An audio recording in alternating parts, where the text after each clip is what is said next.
នេត្រាខ្ញុំលើកហត្ថាបណ្ណំមិនសេរីសេរីប្រអការៈបញ្ចេញបោហាទៅតាមប្រយោជន៍តន្ត្រីគុំប្រូវាសនាធ្វើឲ្យអាត្មាបង្អាក់នៅក្តីសម័យកែភ្នត់កំណត់សម្រួលកាយចិត្តទឹកជីវិតមានតែស្វ័យកាលពីនៅក្មេងចង់ឆាប់ធំដល់ពេលធំចង់នៅក្មេងដូចបាក់សៃឆ្ងាយពីទៅនំដែលកំពុងតែផ្សងព្រេងនឹកសំឡេងដែលធ្លាប់យំមានអ្នកម្ដាយបំពេគេងជីវិតដែលលើខុសដាច់ពីមុនយើងត្រូវដេកយំម្នាក់ឯងថាជីវិតដូចជាចំណោទដែលគេចោទទៅជាសំណួរជីវិតដូចចាក់លេខឆ្នោតអ្នកដែលត្រូវជាអ្នកទទួលដោយស្រ័យទៅតាមដំណើររកដំណោះទៅតាមសម្រងជីវិតឌិនហោះឌិនហើបើហ៊ានដើរក៏ត្រូវហ៊ានទូវិបត្តិផ្លូវចិត្តវាជាកំបិតអាចឆក់ជីវិតយើងគ្រប់ពេលមុននឹងប្រព្រឹត្តឆ្លងកាត់ការគិតគុំតាមកំហឹងខាងមួយពេលយើងចេះគុនគូបូកដកគុនចែកគុំតបាយទៅតាមគេជឿជាក់ខ្លួនឯងស្រឡាញ់ខ្លួនឯងត្រូវប្រាប់ខ្លួនឯងមិនអីទេពេលនេះអ្នកហត់តែមែនទេ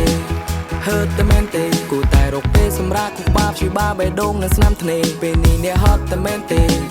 ហឺតែមែនទេជប់ដាក់សម្ពាធទៅលើខ្លួនឯងឲ្យប្រាប់ខ្លួនឯងមិនអីទេខ្ញុំបើកនេតាខ្ញុំលើកហត្ថាបណ្ណំមិនសេរីសេរីប្រអការៈបញ្ចេញបោហាទៅតាមប្រយោជន៍តន្ត្រីគុំប្រូវាសនាធ្វើឲ្យអាត្មាបង្អាក់នៅក្តីសម័យកែផ្នត់កំណត់សម្រួលកាយចិត្តទឹកជីវិតមានតែស្មី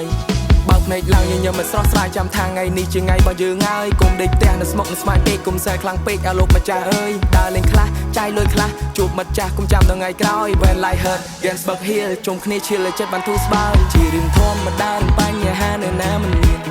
មិនថាជាអ្នកក្រអ្នកនោះមិនရှုံးឬក៏អ្នកមានតែជួបបញ្ហាវិបត្តិក្នុងគ្រួសារវិបត្តិលុយដុល្លារគ្មានសាលាបង្រៀន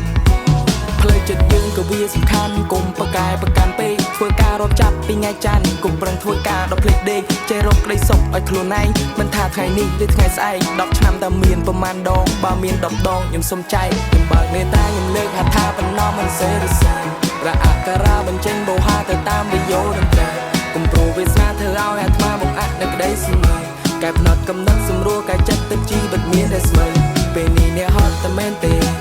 ហឺតែមែនទេគូតែរកពេលសម្រាប់គូបាបជួយបាបេះដូងនៅស្នាមធ្នេពេលនេះអ្នកហត់តែមែនទេហឺតែមែនទេជប់ដាក់សម្ពាធទៅលើខ្លួនឯងឲ្យប្រាប់ខ្លួនឯងមិនអីទេពេលនេះអ្នកហត់តែមែនទេហត់តែមែនទេពេលនេះអ្នកហឺតែមែនទេហឺតែមែនទេពេលនេះអ្នកហត់តែមែនទេហត់តែមែនទេត្រូវប្រាប់ខ្លួនឯងមិនអីទេ